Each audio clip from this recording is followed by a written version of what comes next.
तो चलिए कहानी को आगे पढ़ते हैं। पिंकी खड़ी हो गई। इधर मंटू प्रसाद बांटने के लिए खड़ा हो गया है। अब पिंकी क्या बोले और क्या कहे समझ में नहीं आ रहा है। दीपक का दर्द तो उसकी आरती समझ गई, लेकिन इस दीपक के दर्द को ये आरती कब समझेगी। जय हो सरस्वती मैया, दया करिए। सब प्रसाद लेकर चले जा रहे हैं। भौजी ने भी प्रसाद ले लिया। पिंकी जानबूझकर लाइन से पीछे हो गई। उसके हाथ फैल गए।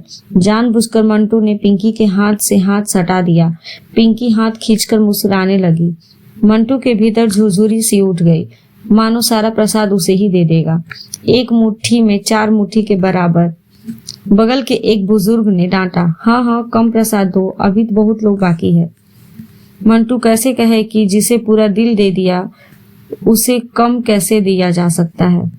इधर प्रसाद लेकर पिंकी सिकुड़ती चली जा रही थी, ठंड से नहीं प्रेम से। उधर रात काफी हो गई थी। गांव कोहरे से ढक गया था। अंधेरे से रास्ता दिखाई नहीं दे रहा था। कुत्ते बोल रहे थे। पिंकी ने भौजी का हाथ थाम लिया। पीछे मुड़कर देखा। मंटू अब तक खड़ा होकर उसे प्यार से देख रहा है। पिंकी मुस्कुरा दी। मंटू भी मुस्कुरा उठा। पंडाल में सिर्फ तुम का वो आखिरी गीत फिर से बजने लगा। मेरी आंखों में जले तेरे ख्वाबों के लिए, कितनी बेचैन हूँ मैं याद से मिलने के लिए। मेरे बिछड़ने दिलवर तू जो एक बार मिले, चैन आ जाए मुझे जो तेरा दीदार मिले। जिंदा रहने के लिए तेरी कसम, एक मुलाकात जरूरी है सनम। गांव का दक्षिण तोला। यही माटी और ईंट की खूबसूरत कलाकारी से बना एक घर है।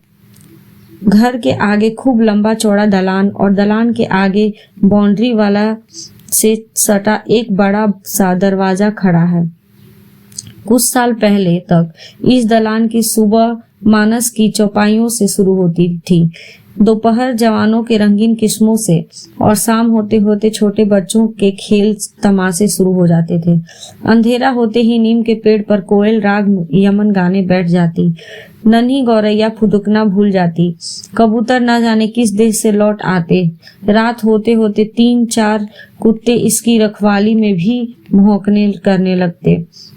इसके अलावा हफ्ते में 1-2 दिन ऐसा आता है कि यहाँ पुराने नेताओं की गर्दन पर हाथ रखकर राजनीति के दांव पेंतरे सिखाए जाते हैं। नए नेताओं को राजनीति के खेत में सांड की तरह दाग कर छोड़ दिया जाता है।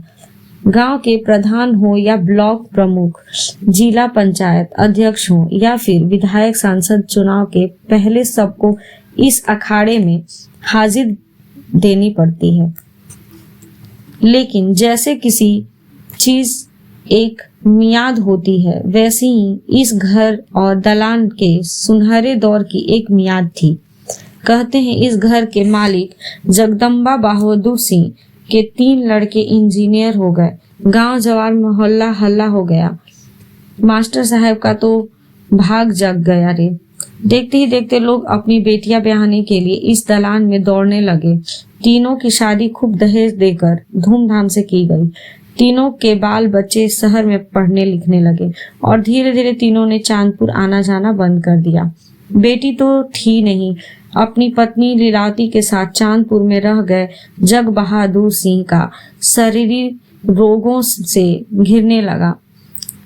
चश्मे के नंबर और दवाइयों के डिब्बे बढ़ने लगे। तभी हुआ एक बवाल। जमीन के एक टुकड़े पर कुछ दयाद पटीदारों की नजर पड़ गई। जग बहादुर सिंह को अकेला और बीमार समझकर पुराना हिसाब निपटाने का अवसर मिल गया। देखते ही देखते खेत के एक हिस्से पर पट्टीदारों ने अवैध कब्जा कर लिया। मामला थाना कोर्ट कचहरी लखनऊ होते हुए हाईकोर्ट तक पहुंच गया। लेकिन इस दलान के आशीर्वाद से नेता बने कुछ लोगों ने न इसकी सुध ली, न जगदीम बहादुर जी का हाल चाल पूछा। जंग बहादुर सिंह शरीर के रोग और दयाद पटीदारों दोनों से अकेले मुकदमा लड़ते रहे। 5 साल के मुकदमे में जमीन तो किसी के नाम नहीं हो सकी, लेकिन कोर्ट कचहरी में चक्कर काटने के कारण जग बहादुर सिंह का गांव में एक नया नामकरण हो गया, मुकादिमा बाबा उफ झांझा बाबा। आज वो इसी नाम से गांव से जाने जाते हैं। 6 फीट की ऊंचाई, खद्दर का कुर्ता और सदरी पहनकर पान खाने वाले 74 साल के बाबा की इज्जत कुछ ऐसी है कि रास्ते में खड़े लौंडे लफाड़े उनको देखते ही सावधान की मुद्रा में हो जाते हैं। बड़े बड़े लोग पान की दुकानों से हट जाते हैं। लड़कियां दुपट्टा ठीक करके मुंह बंद कर लेती हैं। औरतें पल्लू सीधा करके प्रणाम बाबूजी कहती हैं। लेकिन अपने घर में पूछिए मत। बड़े बेटे ने दिल्ली में घर बनवा लिया है, छोटे ने बेंगलोर में और मझिला बेटा मुंबई में घर लेने की तैयारी कर रहा है। पिछले साल गर्मी की बात है, बाबा अपने दिल्ली वाले लड़के के घर गए थे, साथ में पत्नी लीलावती भी थी। एक रात बाबा की तबीयत खराब हो गई तो बड़े बेटे सुधीर ने उनको समझाया, पापा अब अम्मा के साथ यहीं रह जाइए, जमीन के छोटे से टुकड़े के लिए कब तक जान लेंगे। झाझा बाबा ने आंखें बंद कर ली और बिस्तर पर निढाल होकर गिर पड़े, मानो इन बातों का कोई खास असर ना पड़ा हो। लेकिन कुछ दिन बाद दवाई का असर होने लगा। बाबा की तंदुरुस्ती लौटने लगी। चलने फिरने, बोलने बतियाने लायक जैसे ही हुए कि वातानुकूलित कमरे उनको काटने लगे। 2-3 कमरों में सिमट चुका जीवन उनको ही धिक्कारने लगा। रात को बाबा ने एक भयावह सपना देखा कि कुछ लोग उनके घर को तोड़ रहे हैं, कुछ लोग दलान को। तभी जोर की तूफानी बारिश आ गई। बारिश में घर की दीवारें गिरने लगी। सुबह होते ही कुछ लोग चौखट में लगी 100 साल पुरानी लकड़ी के लिए मारामारी करने लगे तो कुछ लोग नीम के पेड़ को काटने लगे। नीम के पेड़ पर बैठी कोयल रो रही है। उसके आंसू पोंछने के लिए न गौरैया बची न कबूतर। मानस की पोथी तुलसी जी की माला को कुत्तों ने नोचना शुरू कर दिया है। बाबा की झट से नींद खुल गई और ऐसी खुली कि 4 दिन नींद नहीं आई।